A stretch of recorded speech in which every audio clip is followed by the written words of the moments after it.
It's time to unveil our secret ingredient. That mystery ingredient comes out and it doesn't matter what was in your mind before. Bartenders, remove your lids.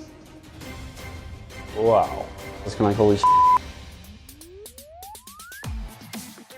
The country's top bartenders converged on Las Vegas to battle it out. The game? Create a signature cocktail using a secret ingredient to be presented to our esteemed panel of judges. All before time runs out. Woo! We have 3 of America's best bartenders here competing for a chance to make it through to our grand final. Let's meet our competitors. My name's KAUFMAN. I'm very classically driven. I like things to be right on point. My name is Lee Pepping. What I love about bartending is classic cocktails.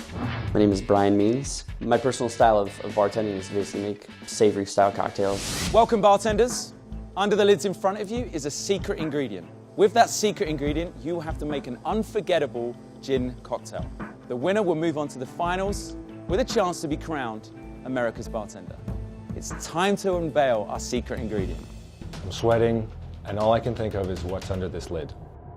You've got your drink in your mind and then that mystery ingredient comes out and it doesn't matter whatsoever what was in your mind before. Bartenders, remove your lids.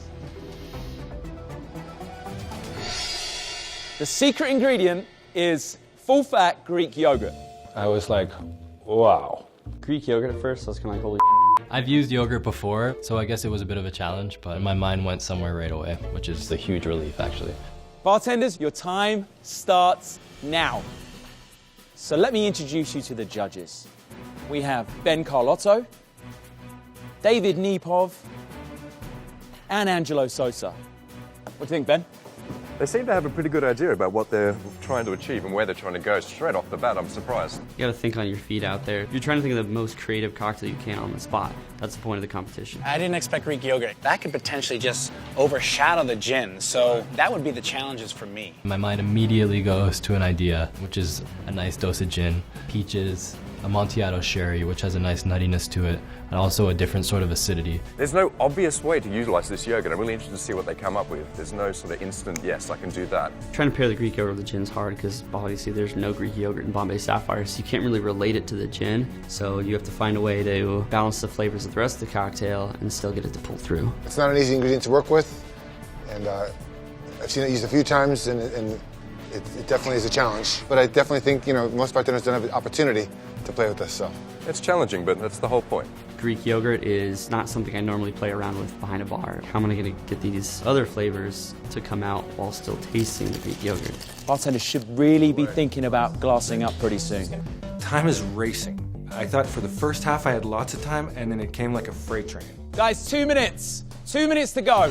I was definitely not in a good place with that last minute left. You had to kick it into second gear. You just had to produce the drink. 1 minute to go, guys. 1 minute. I could see my hands shaking, and I could feel myself sweating. So garnishes are really important, right? Could be the difference between winning and losing. 100%. It's that extra 1%, the cherry on top of the sundae.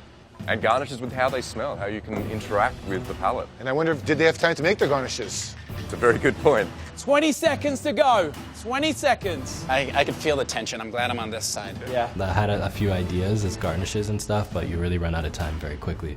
So I had to just do what I could. 5, 4, 3, 2, 1. Bartenders, step away from your stations, please. Right down to the last second. Talk about under pressure. When the time was out, everybody takes a sigh of relief. I stepped away, I looked at the drinks, I loved the way they looked. If I could do it again, I'd probably do it a little better. Bartenders, great job. Robin, tell us about your drink. So my cocktail's called the High Noon because when I was a kid, we'd go to France, and at lunchtime, we'd always have yogurt after the meal. We'd add fruit to it, and sometimes nuts to it too.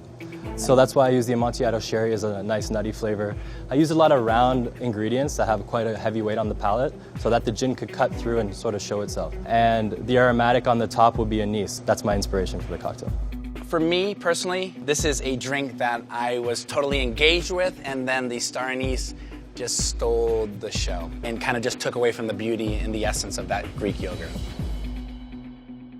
Lee, congratulations. Please tell the judges about your cocktail. It's called breakfast in Vegas, gentlemen. Yogurt is a breakfast item in my mind, and so is gin. I tried to bring together some citrus a little sweetness for the yogurt, a hint of lavender, which hits the high notes in the botanicals, which are my favorite in the Sapphire, and it just brings the gin right through the yogurt to the top. I think the strawberries was a very safe move. I mean, the yogurt and strawberries was, definitely an easy move. I'm not getting some of the lavender you mentioned, so I would have liked to see more of that. But overall, I think it is a very delicious and well-rounded cocktail. Thank you. Brian, fantastic job. Please tell the judges about your cocktail. My cocktail is called pea brain because one of the main ingredients in the cocktail. We actually use snap peas and some shiso. The snap peas adds a little bit of sweetness. I added some gum syrup to actually bind some of those flavors together. Fresh lemon juice to brighten up the cocktail. Threw in some lemon tea as well as some grains of paradise to kind of bring out some of those botanicals of the Bombay Sapphire. Mr. Carlotto, what are your thoughts? It's a little bit bitter, and ultimately we wanted an imaginative drink, but at the end of the day, we all want to have that balanced cocktail. It's just not quite balanced there for me. Thank you. Bartenders, phenomenal job. The winner of our semi-final round and advancing through to our finals is... Robin. Robin, congratulations. Thank you. Robin's High Noon cocktail won today because of its gorgeous presentation and the anise aromas that perfectly highlighted the gin, all while keeping good balance with the difficult texture of the Greek yogurt. Well done, well done. This guy's going through to the final. I was most afraid of today through the whole competition and what's going on. I don't want to jinx it, but it's over and done with. I can look forward. Feel good. Want to try making this winning Greek yogurt cocktail at home? Give it a taste. For more exciting episodes, subscribe to the GQ channel.